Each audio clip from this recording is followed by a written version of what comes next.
This is Precalculus section 6.1 notes. We're going to start today by talking about angle measure. And this isn't new. This is something that we've been talking about in chapter 5. But when we look at the unit circle, this is the initial side of the angle. And then over here we have our terminal side of our angle. So if we were going to measure an angle, remember we could either measure our angle in degrees or we could measure our angle in radians, right? So if we took a protractor and we measured our angle in degrees, right, this would be the angle measure here in degrees. And if we were to look at a similar angle and try to measure it in radians, this would be our initial side. This would be our terminal side. And our radian measure would be this distance here on the outside of the circle. Right here. This would be the measure of theta. So we have a few definitions that we're going to be using and talking about today, which I already filled in. Standard position of an angle is an angle drawn in the xy plane with our vertex at the origin and the initial side on the positive x-axis. Degrees are the amount of rotation from the initial side to the terminal side. And radians are the length of the arc that subtends the angle.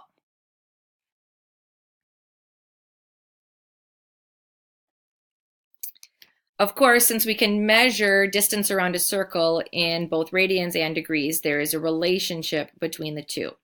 We know that the circumference of our unit circle can either be measured in degrees, and it would be 360 degrees, or it can be measured in radians, and in that case it would be 2 pi radians.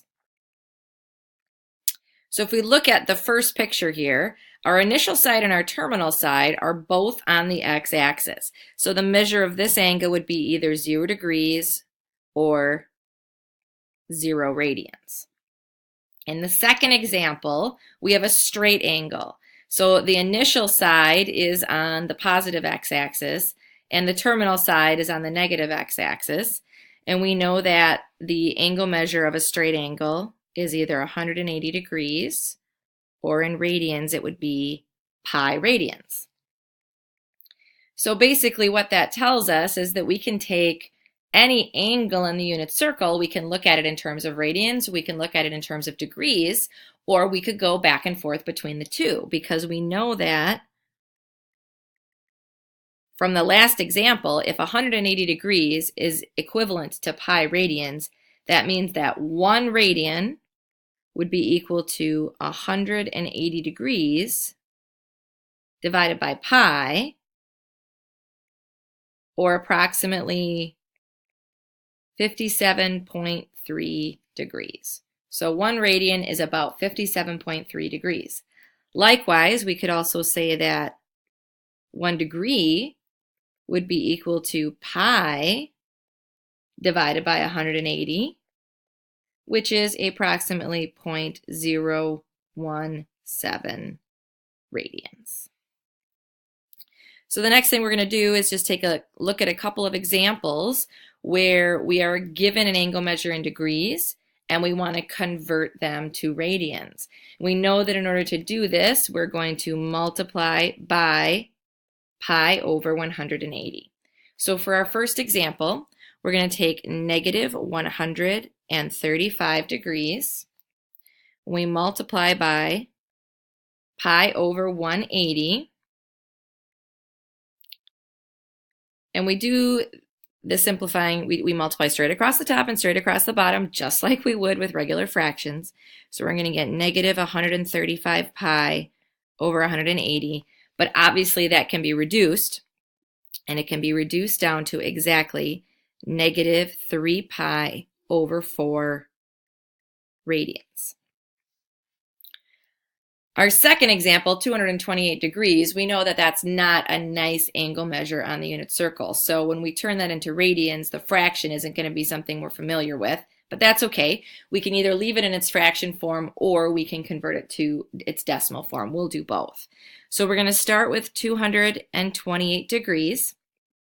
We're going to multiply by pi over 180, which is going to give us 228 pi over 180.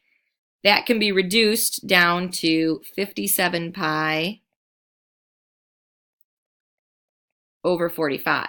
But again, that's not a nice number for us on the unit circle. So if we grab our calculator and we actually multiply 57 times 3.14, divide by 45, it tells us that we have approximately 3.98 radians.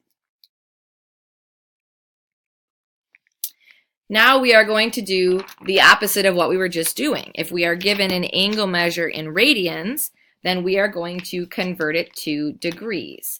And to do this, we are going to be multiplying by 180 divided by pi. In our first example, negative 5 pi over 6. Obviously, we know that if our angle is negative, we are going to be moving clockwise around the unit circle. So we're going to start with negative 5 pi over 6. This should be an angle measure that we are familiar with.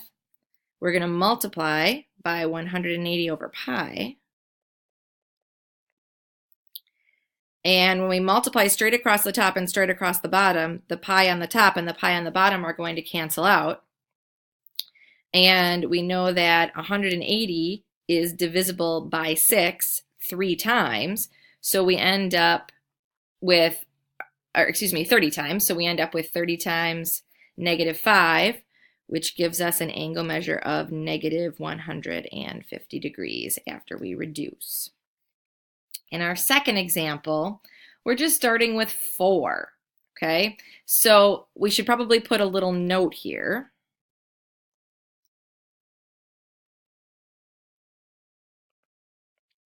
When no unit is given,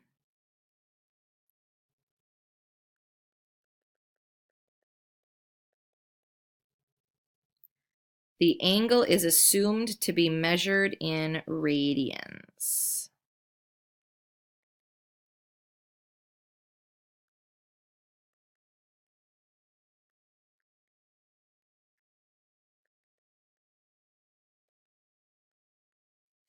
All right, so we're starting with 4 radians. We are going to multiply by 180 divided by pi, which is going to give us 720 over pi.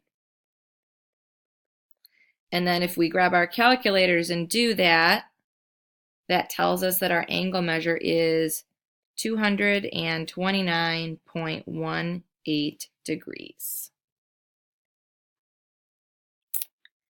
All right, now we're going to switch gears a little bit. And the next thing that we're going to talk about is coterminal angles.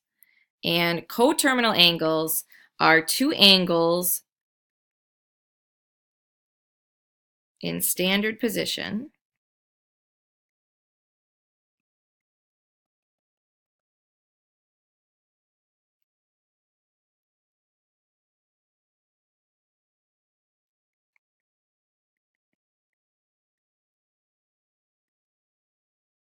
are coterminal if their sides coincide. Okay. 2 angles in standard position are coterminal if their sides coincide.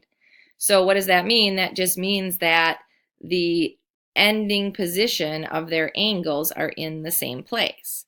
So if we think about our first picture here, if we were going to draw a 45-degree angle, our initial side would be on the x-axis and our terminal side would be about halfway there through the first quadrant. That's an angle of 45 degrees. So if we wanted to know, or if we wanted to think about some angles that are coterminal, basically we would need another angle that ends at the same point. The easiest way to find coterminal angles is actually really simple, is just to add 360 degrees. So 45 degrees plus 360 degrees would give us an angle of 405 degrees. So we've got our angle of 45 degrees, but then if we draw a picture here, if we went all the way around the unit circle and then stopped again at the same place, right? That would be another angle that ends at the same spot. It's coterminal with 45 degrees, but that angle would be 405 degrees. And we could keep doing this, right? If we wanted to know more angles that are coterminal with 45 degrees, we could just keep adding 360 degrees. So if we took 405 degrees plus 360 degrees again, that would give us 765 degrees. Likewise, if we wanted to find negative angles that are coterminal with 45 degrees, instead of adding 360, we would just be subtracting 360. So if we started with 45 degrees and we added a negative 360 degrees, then an angle coterminal would be negative 315 degrees. And if we wanted another one, we would just take negative 315 degrees, add another negative 360 degrees, and we would be at negative 675 degrees. So all four of these angles would be coterminal with the 45 degree angle. We can do this in radians just like we can do it in degrees, but instead of adding or subtracting 360, we would just be adding or subtracting 2 pi. So if we wanted some angles that are coterminal with our given angle, again, we would be starting with an angle of 2 pi over 3. Initial side would be on the x-axis. 2 pi over 3 is in the second quadrant. So that's what our initial angle would look like. And then if we wanted to add 2 pi to it, we would end up with 8 pi over 3 as our coterminal angle. And if we wanted to just quick draw that, we would be going all the way around the circle and stopping there. So there's an angle that is coterminal with 2 pi over 3. That is 8 pi over 3. And again, we could keep going. We could find as many angles that are coterminal as we want to. So now we would just take 8 pi over 3, add another 2 pi to it. That's going to give us 14 pi over 3. There's another positive angle that's coterminal with 2 pi over 3. Or we could find some negative ones by starting at 2 pi over 3 and subtracting 2 pi. So 2 pi plus, 2 pi over 3 plus negative 2 pi would put me at negative 4 pi over 3 for a negative coterminal angle. And if I want another one, negative 4 pi over 3 plus another negative 2 pi is going to put me at negative 10 pi over 3.